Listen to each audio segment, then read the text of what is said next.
মানুষের মন কি কখনো বদলাতে পারে না বিজয়? তুমি একবার গিয়ে আমাদের সম্পর্কের কথা মা দাদাকে বলো। আমি পারবো না রূপা।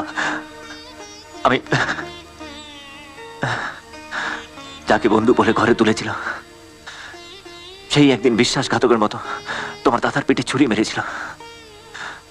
আজও রানার সেই ঘাসও কয়নি। সেই ঘায়ে আমি আর নতুন করে ব্যথা দিতে চাই না। আজ আজ তুমি এসব কথা ভাবছো, তখন তুমি একবার ভেবেছো কেন আমি তোমার থেকে দূরে দূরে থাকতাম? এই জন্যে, শুধু এই জন্যে। কিন্তু থাকতে পারলাম না। শেষ পর্যন্ত তোমাকে না ভালোবেসে থাকতে পারলাম না। আর আজ তুমি আমাকে দূরে